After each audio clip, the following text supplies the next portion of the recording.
want me to start from the beginning. Yes, I want you to start from the beginning. Poland. Yeah, from... Really? Yeah. So now I have to really concentrate. My name is Maria Reisen, and this is my life stories. I was born in Poland, in eastern Poland, near the Russian border. We were living on a farm. My parents have a farm, and there were 6 of us children, 3 elderly brothers and 2 younger sisters and me. We had a lovely time on the farm. You know, we had horses, calves, and it was really nice. I remember I was only 6 when the war started in 1939.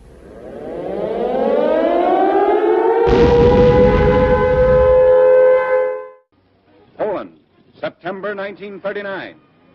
The German foe begins its ruthless march of conquest and sets the stage for World War II. Poland's 34 million inhabitants, crushed, scattered, and enslaved. Tens of thousands of square miles of territory shrink before the movement of lightning-armored columns. Poland and the world learn the meaning of a grim new word, blitzkrieg.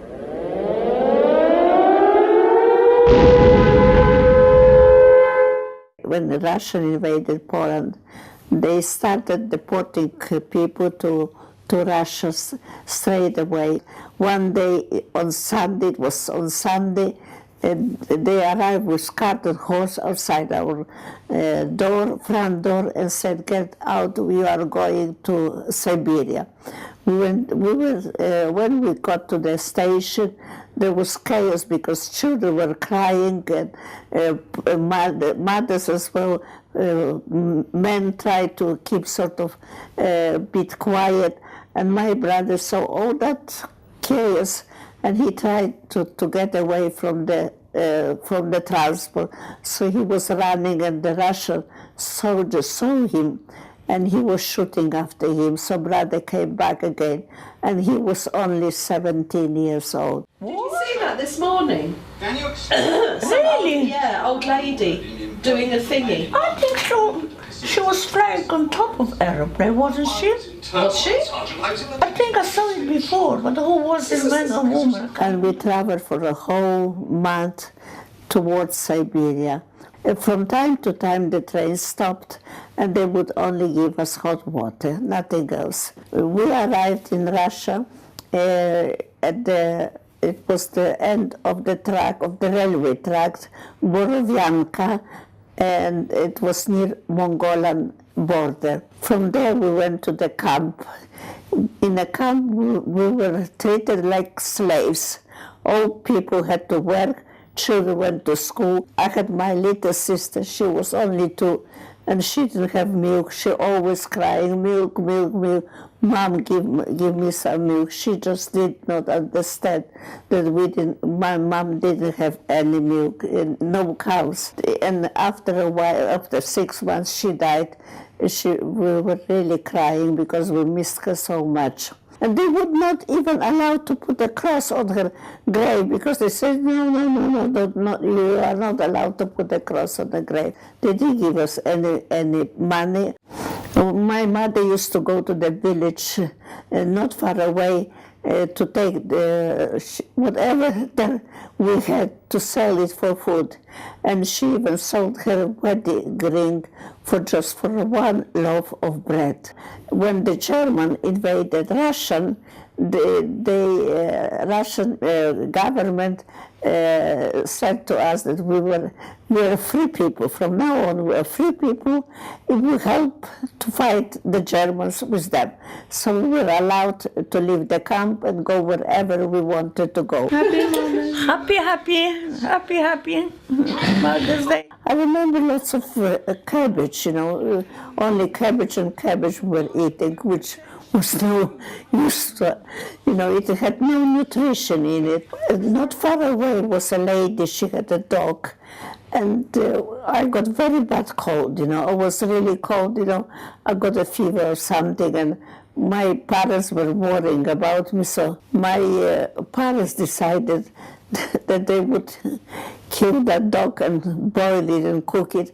And that's what we had. And I remember I was eating it and it tasted just fantastic, you know. It was Christmas Eve, 1941, and I thought we were going back home to Poland, but we didn't. We traveled to Uzbekistan, and then we went to the kolkhoz, this collective farm. We stayed there for a few months. And we stayed there in a little mud house, and opposite us, not far away, about 200 yards maybe, there was a school for children, and they used to wear so colorful dresses. I remember really, you know, I would love to have that dress. Really, I used to look at myself, I was so dirty and scrappy looking. And it just, but those children were not very nice to us. They would throw stones at us. I don't know why I was shouting some words at us. My father and my other two brothers, they were to look for the army which was forming in Uzbekistan, and they never came back. After a while, we were worrying that we would be left there forever. But after a while, one day, a Polish soldier came in on a horse, and I remember Mom and we all were so crying, and he brought her some sugar, which was, we did not have sugar for 2 years, and we were so happy that we saw him. He said we soon will be going from Uzbekistan to Iran. To tell you the truth, we didn't know what Iran was, but we were thinking, you know, it'd be much, I'm sure it would be much better place than this is now.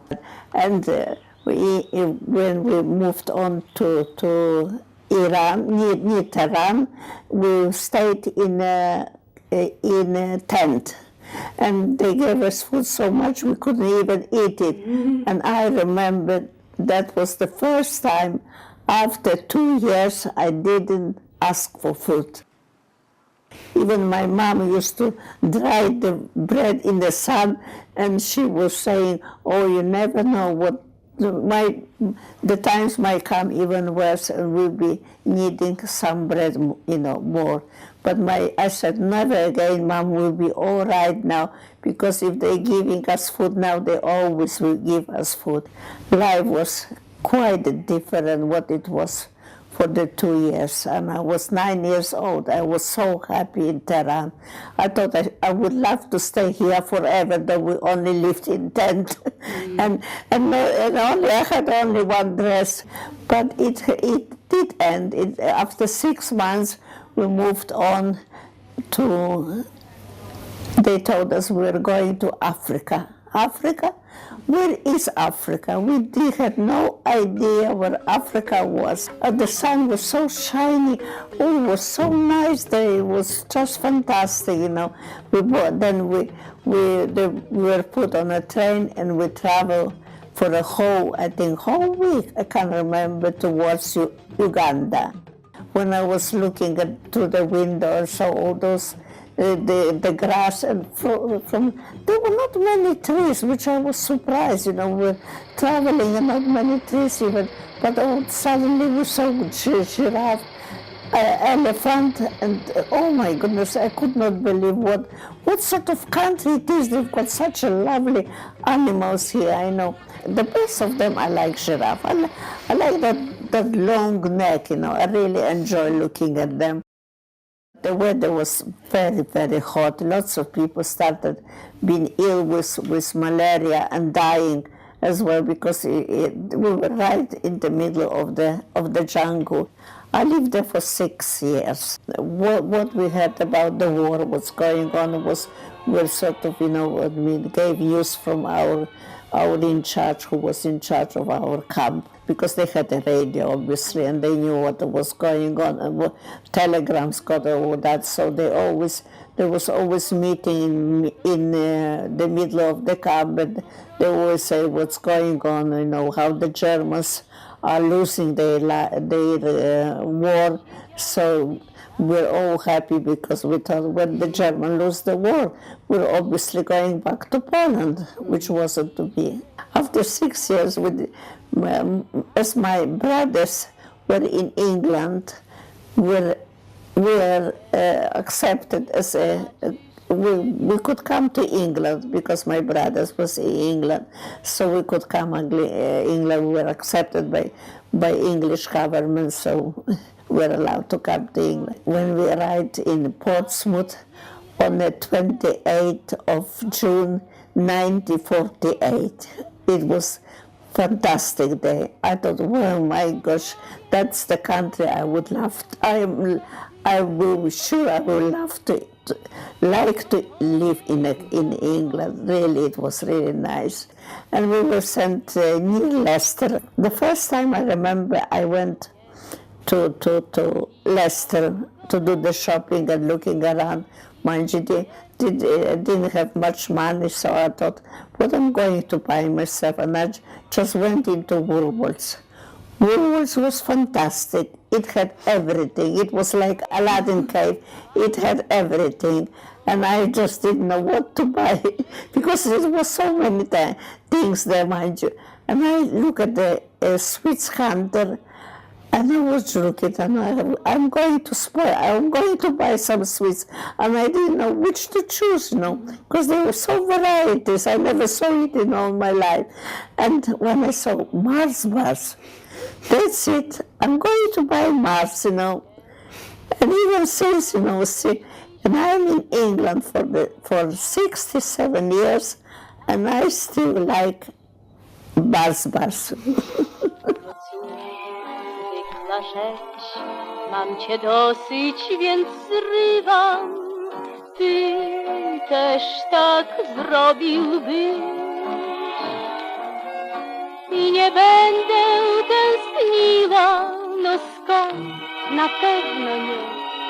Pójdę dzisiaj do kina, jest obraz